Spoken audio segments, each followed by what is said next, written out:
আল্লাহ ওগো আল্লাহ ক্ষমা করে দাও মাফ করে দাও ক্ষমা করে দাও মাফ করে দাও। ইরাকের মুসিলের এক সৎ ব্যক্তি যার নাম ছিল আবু ইবনে হারব, তিনি বলেন, আমি নিত্য প্রয়োজনীয় কিছু জিনিস ক্রয় করার জন্য মুসিল থেকে সুরারমান রায়া নামক স্থানে যাচ্ছিলাম। সে সময় দজলা নদীতে কিছু নৌকা ছিল যেগুলো ভাড়ায় লোকজন ও মালামাল পারাপার করত। আমি একটি নৌকায় আরোহণ করলাম। নৌকা আমাদেরকে নিয়ে সুরারমান রায়ার দিকে যাত্রা শুরু করল। নৌকায় মালামাল ব্যতীত আমরা আরো 5 জন যাত্রী ছিলাম। আবহাওয়া ছিল চমৎকার, আকাশ পরিচ্ছন্ন ছিল এবং দজলা নদীও ছিল শান্ত। নৌকা তরতর করে বয়ে যাচ্ছিল। যাত্রীদের অধিকাংশই তন্দ্রাচ্ছন্ন ছিল। আমি দজলা নদীর উভয় তীরের সৌন্দর্য অবলোকন করছিলাম। হঠাৎ পানি থেকে একটি বড় মাছ লাফিয়ে নৌকায় উঠে এসে পড়ল। আমি ছুটে গিয়ে মাছটি ধরে ফেললাম। বিশালাকার এই মাছের লেজের ঝাপটানিতে লোকজনের তন্দ্রা দূর হয়ে গেল। মাছ দেখতে পেয়ে তাদের একজন বলল, এই মাছ আল্লাহ তাআলা আমাদের জন্য পাঠিয়েছেন।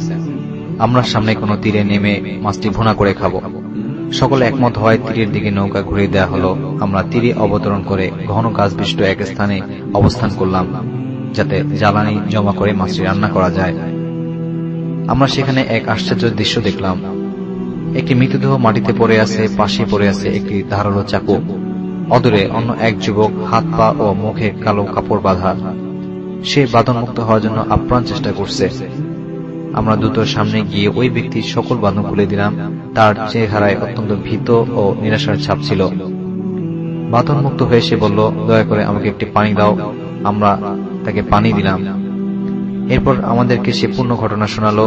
সে বলল, আমি ও এই মৃত ব্যক্তি একই কাফেলায় ছিলাম। আমরা মুসুল থেকে ব্যবসার উদ্দেশ্যে বাগদাদ যাচ্ছিলাম। এই নিহত ব্যক্তি ভাবল যে আমার নিকট অনেক অর্থ আছে, তাই সে আমার সাথে আন্তরিকতা গড়ে তোলে এবং আমরা ঘনিষ্ঠ জনে পরিণত হই। আমারও তার উপর যথেষ্ট ভরসা ছিল। কাফেলা বাগদাদ যাওয়ার পথে বিশ্রাম নেওয়ার জন্য এই তীরে তাঁবু ফেলল। রাতের শেষ ভাগে কাফেলা রওনা হয়ে গেল, কিন্তু আমি ঘুমিয়ে থাকায় কাফেলা রওনা হওয়ার কথা জানতে পারিনি। আমার ঘুমের মধ্যে নিহত ব্যক্তি আমাকে রশি দিয়ে বেঁধে ফেলে, মুখ কাপড় দিয়ে বেঁধে দেয় যাতে আমি চিৎকার করতে না পারি।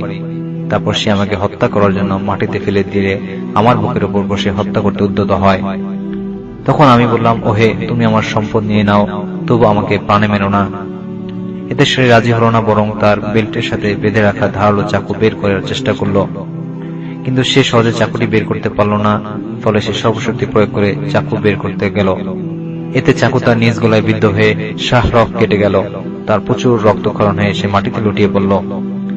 এই পাপিষ্ঠ আমার চোখের সামনে তার পাপের শাস্তি পেয়ে গেল। আমি মৃত্যুর ব্যাপারে নিশ্চিত হয়ে গিয়েছিলাম, কেননা আমরা যেখানে আছি কম লোকই এই পথ দিয়ে যায়। তবে বাঁধনমুক্ত হওয়ার ব্যাপারে আমি হতাশ হয়ে পড়লাম। অবশেষে আমি আল্লাহর নিকট দোয়া করলাম, হে আল্লাহ, তুমি আমার নিকট কাউকে পাঠিয়ে আমাকে এই বিপদ থেকে উদ্ধার করো। আমি সর্বদা এই দোয়াই করলাম। এই কারণেই হয়তো আল্লাহ তোমাদেরকে পাঠিয়ে আমাকে রক্ষা করেছেন। বলো তো, তোমরা কি কারণে এই জনমানবহীন স্থানে আসতে বাধ্য হয়েছ? কাফেলার লোকজন বলল, একটা মাছ আমাদের তোমার নিকট আসতে বাধ্য করেছে, যেটা পানি থেকে আমাদের নৌকায় লাফিয়ে উঠেছিল। আমরা ওই মাছ ভুনা করার জন্য এসেছি এখানে।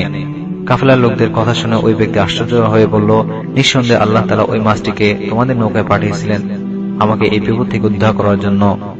এরই মধ্যে মাছটি নৌকা হতে লাফ দিয়ে পানিতে পড়ে অদৃশ্য হয়ে গেল। সবার ধারণা হলো যে আল্লাহ মাছকে ওই ব্যক্তির জীবন রক্ষার জন্য পাঠিয়েছিলেন। এভাবে যখন আল্লাহ তাআলা কিছু করতে চান, তখন তার জন্য কারণ সৃষ্টি করে দেন। নবী করিম সাল্লাল্লাহু আলাইহি ওয়াসাল্লাম বলেন, মুসলিমের বদদুয়া থেকে দূরে থাকো, কেননা মুসলিমের দোয়া এবং আল্লাহর মাঝে কোনো আড়াল থাকে না। আল্লাহ তাআলা এর উপর আমল করার দান করুন। আসসালামু আলাইকুম।